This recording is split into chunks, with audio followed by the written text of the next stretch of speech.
Dude, तुम्हारे साथ कभी ऐसा हुआ है कि तुम स्कूल की वैन से जा रहे थे और अचानक से ड्राइवर राइट टर्न लेता है और तुम लेफ्ट की तरफ चले जाते हो?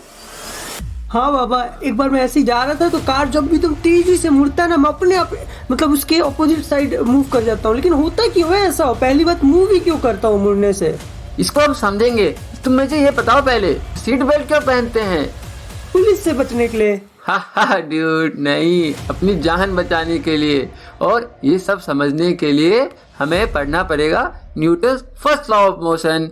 ओके चलो ड्यूड, थोड़ा वार्म अप कर लेते हैं पहले। ये मैंने पास किया फुटबॉल। अब मैं किक करता हूँ, ये गया। अरे यार, रोक लिया गोलकीपर ने। ओ ब्रो, कोई बात नहीं। देखो यहाँ पे क्या हुआ, फुटबॉल पहले रेस्ट पे थी तो मैंने फोर्स लगाया तो ये मूव हुई, और तुमने क्या किया ड्यूड? मैंने किक मारा और उसका डायरेक्शन चेंज हो गया। अच्छा ठीक है, और गोलकीपर ने क्या किया ड्यूड? उसने फिर फोर्स लगाया बॉल को रोकने के लिए। तो यहाँ पे तीन चीजें हुई। बॉल रेस्ट पे थी तो मुझे इसको स्टार्ट करने के लिए यानी कि मूव करने के लिए मुझे फोर्स लगाना पड़ा F1। तुम्हें डायरेक्शन चेंज करने के लिए फोर्स लगाना पड़ा F2, और गोलकीपर को एक मूविंग बॉल को स्टॉप करने के लिए एक फोर्स लगाना पड़ा F3। हाँ बाबा, ये तो समझ आ गया। तो अब एक बार हम फोर्स दोबारा से रिवाइज कर लेते हैं। ये तो पढ़ रखे हैं ना बाबा। अभी बताता हूँ ना क्यों कर रहे हैं revise. Force is an external agent, आगे तुम जानते ही हो, and force is said to be unbalanced if there is a net force acting on the object. चौथा पॉइंट देखो dude, unbalanced force changes the state of motion और rest. ठीक है? हाँ बाबा। तो ये हमारा गेम के केस में बताओ। अभी हम जो फुटबॉल खेल रहे थे तो वहाँ पर क्या हो रहा था ड्यूड? ओके, मतलब पहले बॉल रेस्ट में था, उसको चलाने के लिए आपने फोर्स लगाया, किक करा उसे, और लास्ट में क्या हुआ, मोशन वाले बॉल को रोकने के लिए गोलकीपर ने फोर्स लगाया। और तुमने डायरेक्शन भी चेंज करने के लिए तो फोर्स लगाया था। तो इसका मतलब क्या, तीनों ही केस में स्टेट ऑफ मोशन और रेस्ट तो चेंज हो रहा था ना ड्यूड? हाँ, और अनबैलेंस फोर्स लग रही थी। करेक्ट। अब मुझे बताओ, कुछ यहाँ से कुछ तुम कह सकते हो पहला पॉइंट और चौथा पॉइंट देखकर?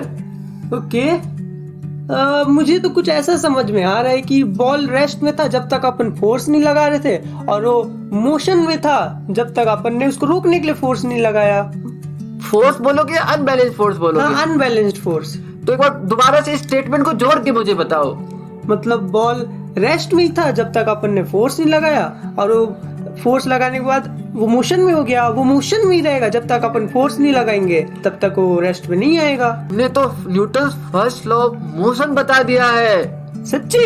एग्जैक्टली ड्यूड, सच्ची। देखो, according to Newton first law of motion, an object remains in its state of motion or at rest until an external unbalanced force is applied on it। लेकिन ज्यादा खुश मत हो ड्यूड, न्यूटन ने ये काम काफी साल पहले ही कर दिया था, लेकिन अपनी क्रिएटिविटी को जारी रखो। बाबा यार, डेफिनेशन तो आप जानते ही हो, थोड़ा वीक हो, तो एग्जांपल से बताओ ये क्या है। ओके ड्यूड, देखो, ये एक फ्रिक्शनलेस सरफेस है और एक बॉल है। अब इसको मैंने स्लाइटली पुश करके छोड़ दिया।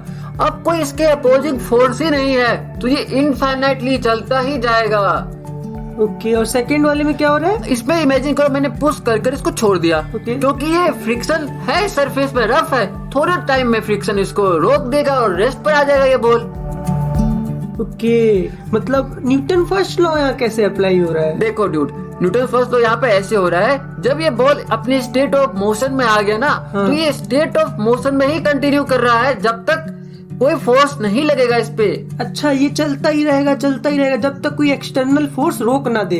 एग्जैक्टली। और सेकंड केस में तुम देखोगे तो यहाँ पर जब ये अपने स्टेट ऑफ मोशन में आया, तो अब एक अनबैलेंस्ड फोर्स फ्रिक्शन लगातार इस पर एक्ट कर रहा है, तभी जाके रुक गया हो। हाँ, इसकी स्पीड घटती जाएगी और रुक जाएगा।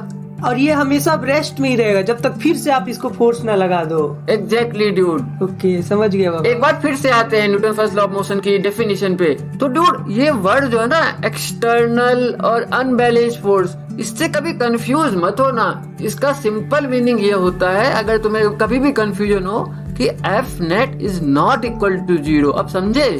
समझ गया बाबा। हाँ, इसमें थोड़ा कंफ्यूजन तो था, लेकिन अब क्लियर हो गया बाबा। हाँ, कहीं भी देखो ना एक्सटर्नल फोर्स या एक्सटर्नल अनबैलेंस्ड फोर्स, तो जनरली मीनिंग ये होता है उसका कि F net is not equal to 0। तभी Newton first law of motion को उसी हिसाब से डिफाइन किया गया है। ओके, अब देखो ड्यूड, ये एक बॉल है और 1 न्यूटन का फोर्स इस पर हम अप्लाई करते हैं बस थोड़े से टाइम के लिए, तो क्या होगा ड्यूड?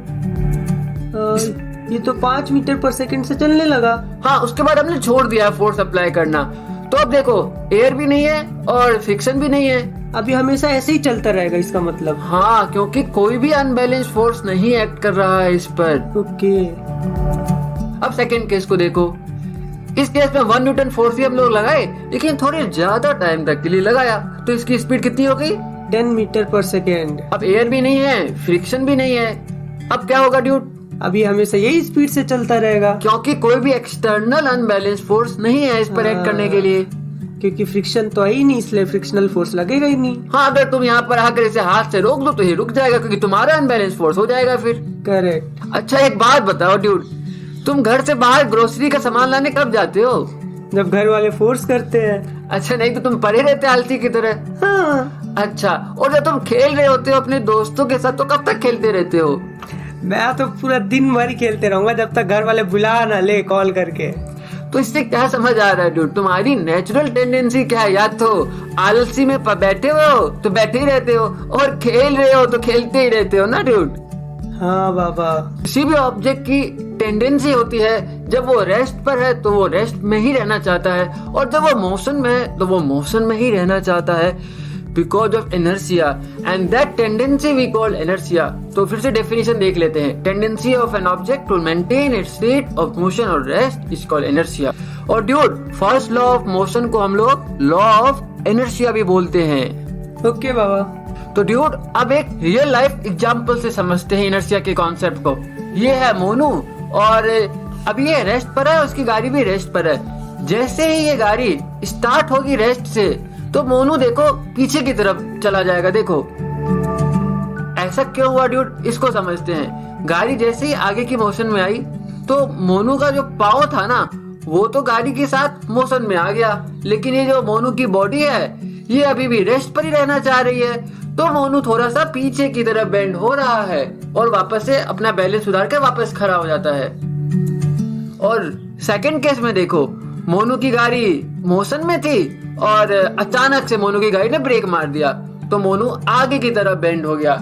ऐसा क्यों हुआ ड्यूड, इसको भी समझते हैं। मोनू के पांव गाड़ी के रेस्ट पर आते ही रेस्ट पर आ गए, लेकिन मोनू की बॉडी तो मोशन में थी, और वो मोशन को ही कंटिन्यू करना चाह रही थी। जो उसकी मोशन की टेंडेंसी थी, उसी को कंटिन्यू करना चाह रही थी, और वो थोड़ा आगे की तरफ झुक जाएगा। समझे ड्यूड?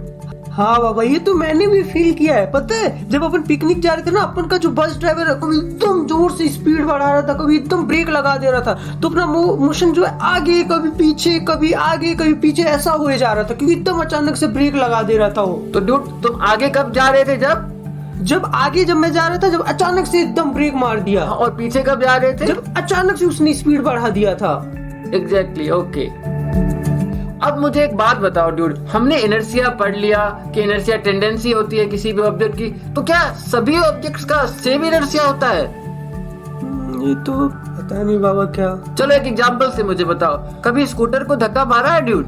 हाँ बाबा, कभी कभार पेट्रोल खत्म हो जाता है तो मारना ही पड़ता है। तो आसानी से मार लेते होगे ड्यूड तुम। हाँ। अच्छा ड्यूड, और कभी कार को धक्का मारा है ड्यूड? 5-6 के बिना तो नहीं हो पाता बाबा, बहुत ताकत लगता है, अकेले तो नहीं कर पाऊंगा। तो नहीं मार पाए ड्यूड तुम अकेले धक्का। तो अब मुझे बताओ, तो ड्यूड, कार और स्कूटर में किसका मास ज्यादा है? कार का। ओके, तो तुमने देखा ड्यूड, जब स्कूटर का मास क्योंकि कम था, तो तुम आसानी से उसको धक्का मार पा रहे थे, और कार को तुम पुश नहीं कर पा रहे थे अकेले। तो ड्यूड, इसको ध्यान से समझो, जितना ज्यादा किसी का मास होता है, उसका इनर्शिया उतना ही ज्यादा होता है। इसका मतलब क्या हुआ ड्यूड, उसकी जो टेंडेंसी है ना अपने स्टेट को मेंटेन रखने की, वो ज्यादा होगी। अब देखो, कार जब रेस्ट पे था तो उसकी टेंडेंसी रेस्ट पर ही थी रहने की, तो तुम जब फोर्स लगा रहे थे तो आसानी से नहीं हिल रही थी। लेकिन जब स्कूटर रेस्ट पे था तो उसका मास क्योंकि कम है, देखो इनर्शिया तो उसके पास भी है ना ड्यूड, लेकिन कंपैरेटिवली उसका मास कम है, तो उसको पुश करना लगभग आसान है एज कम्पेयर टू कार। समझे? हाँ बाबा, समझ में आ गया। लेकिन बाबा, इसका उल्टा केस भी सही होगा क्या? जैसे कार मोशन में तो उसको रोकने में ज्यादा ताकत लगेगा। हाँ ड्यूड, ये उल्टा केस भी सही होगा, क्योंकि उस केस में उसकी टेंडेंसी मोशन में होगी और मास ज्यादा है तो इनर्शिया ज्यादा है, तो इसका मतलब उसको रोकने में हमें ज्यादा परेशानी होगी। ओके, तो अब हम रिवाइज कर लेते हैं। Mass is a quantitative measure of inertia, heavier the object, more will be the inertia, और इनर्शिया की कोई यूनिट नहीं होती है ड्यूड। ओके। तो ड्यूड अब तुम फर्स्ट लॉ ऑफ मोशन समझ चुके होगे, एक बार अपने फ्रेंड्स के लिए रिवाइज करा दो। फर्स्ट लॉ ऑफ मोशन तो यही होता है, जो ऑब्जेक्ट अगर मोशन में है तो मोशन में ही रहना चाहेगा, और जो ऑब्जेक्ट रेस्ट में है रेस्ट में ही रहना चाहेगा, अनटिल एंड अनलेस कोई एक्सटर्नल फोर्स ना लगे उन दोनों पे। ओके, तो जैसे तुमने बोला कोई ऑब्जेक्ट मोशन में है तो मोशन में ही रहना चाहेगा ड्यूड, तो इसका मतलब क्या होगा, वो स्पीड और डायरेक्शन दोनों ही चेंज नहीं करेगा हाँ, जब तक कोई एक्सटर्नल फोर्स ना लगे। करेक्ट। और स्पीड और डायरेक्शन अगर सेम रहेगी तो इसका मतलब क्या होगा, उसकी वेलोसिटी सेम रहेगी। हाँ, इसका मतलब वो यूनिफॉर्म वेलोसिटी से चल रहा होगा। करेक्ट। तो ये भी ध्यान रखना ड्यूड और फ्रेंड्स कि जब भी ऑब्जेक्ट यूनिफॉर्म वेलोसिटी से चल रहा है तो वो यूनिफॉर्म वेलोसिटी से ही चलता जाएगा जब तक कोई अनबैलेंस्ड एक्सटर्नल फोर्स उस पर ना लगे। अब रिवाइज हो गया ना ड्यूड? हाँ बाबा। आप बताओ ड्यूड इस मिस्ट्री का जवाब। जब ये ड्राइवर राइट को टर्न लेता है तो सबके सब लेफ्ट की तरफ क्यों जा रहे हैं? हमें लेफ्ट का मीनिंग है यहाँ पर ड्राइवर का लेफ्ट। ओके बाबा, इनर्शिया की वजह से, क्योंकि सब एकदम सीधा सीधा मोशन में, तो जैसे ही राइट मुड़ता है गाड़ी तो उसमें क्या होगा, सब अपने जगह पे रहने की कोशिश करेंगे, लेकिन गाड़ी तो राइट चल गया, इसलिए उन लोगों को लगता है कि उन लोग लेफ्ट मूव कर रहे हैं। देखो ड्यूड, इमेजिन करो तुम ऐसे सीधा जा रहे थे स्कूल के वैन में और अचानक से तुम्हारा ड्राइवर राइट को टर्न ले लिया, तो तुम्हारी टेंडेंसी क्या थी ड्यूड? स्ट्रेट लाइन में जाने को। हाँ, अपने स्टेट ऑफ मोशन में रहना मीनिंग क्या है, तुम्हारा डायरेक्शन भी वही रहना चाह रहा था ना ड्यूड। हाँ, तो तुम तो सीधा जाना चाह रहे थे और गाड़ी अचानक से मुड़ गई, तो गाड़ी कुछ ऐसी हो गई अब, हाँ। तो तुम तो इधर की तरफ चले जाओगे ना ड्यूड, समझे?